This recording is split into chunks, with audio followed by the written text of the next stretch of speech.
Hello everybody, you're welcome back again to the Reggae Appreciation Society.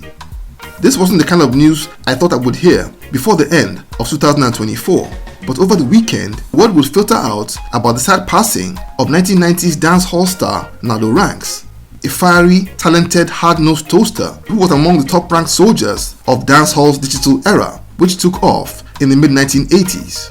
That generation, which included the likes of Daddy Freddy and Ninja Man, would embody the era of the ragamuffin DJ, and very few could truly represent and personify his ghetto fabulous essence, like the great Nardo. The first time I ever heard of him was as a kid when a friend of mine brought his elder brother's tape over to my house and told me about some new guy named Nardo. And I can't forget that we were just 15 minutes into that marvelous tape when his big brother came into my bedroom hopping mad and slapped the back of my friend's head for taking his tape without permission.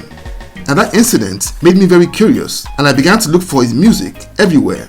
I would discover an electrifying performer with a very powerful style and flow, but unlike most of his peers who were swimming in slackness, he was able to balance the subject matter in his lyrics between the usual murky content and socially conscious themes. This icon was born Gary Henderson in Kingston and grew up in the tough Kingston neighborhood of McIntyre Villa, popularly known as Dunkirk. Growing up in Kingston, he would experience the incredible musical energy that was exploding around him, and he got interested in becoming an artist at the young age of 10. And he wasn't the only kid in his neighborhood with a flair for music, mind you, as eventual dancehall superstar Wayne Wonder was a childhood friend who also grew up in Dunkirk. He got his first break as a DJ in 1985 on the Caveman high power sound system, where he quickly made a name for himself and developed a sizable fan base in record time.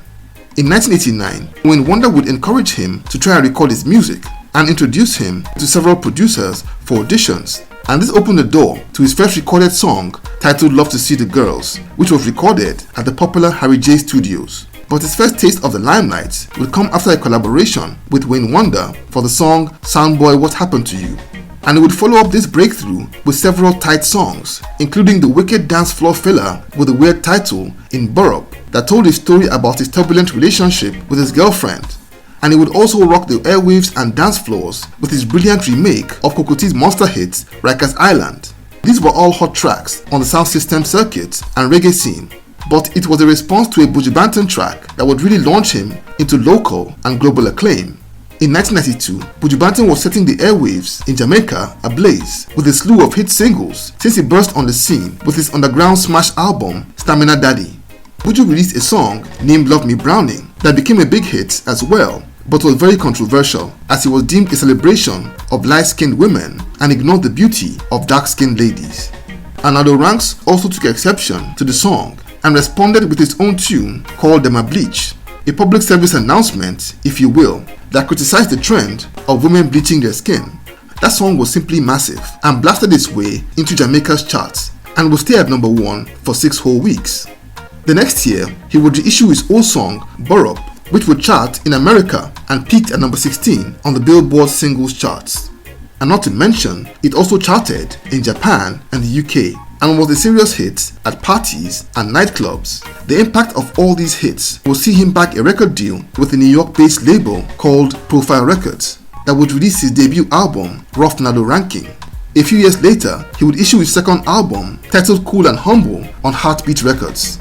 He was quite prolific in the 1990s, putting out singles regularly for Jamaica's hottest producers and was constantly going on tours of Europe, America, and Japan. But as the 1990s came to an end, he would see a decline in album sales, unlike his big success at the beginning of the decade. In search of greener pastures, he moved to the US in 1998 and settled in Brooklyn in New York and took some time off from the music business. He would focus on raising his family and began to dabble in acting. He got parts in movies like Jamaican Mafia and Jump Off, and for a while bagged a small gig as the host of a television program called Reggae Plus TV. And he would continue to put out new music by the turn of the new millennium and was still fairly consistent on touring circuits, thrilling old and new fans in concerts in America and Europe. I even came across a video of him on social media from 4 months back promoting an upcoming concert. That's why I was totally shocked to find out that he suddenly passed away on Sunday the 22nd of December of unknown causes.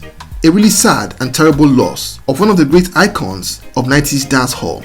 It's still quite early, so we don't yet know what happened to him, but our thoughts and prayers are with his family in this very difficult time, and may his soul rest in perfect peace.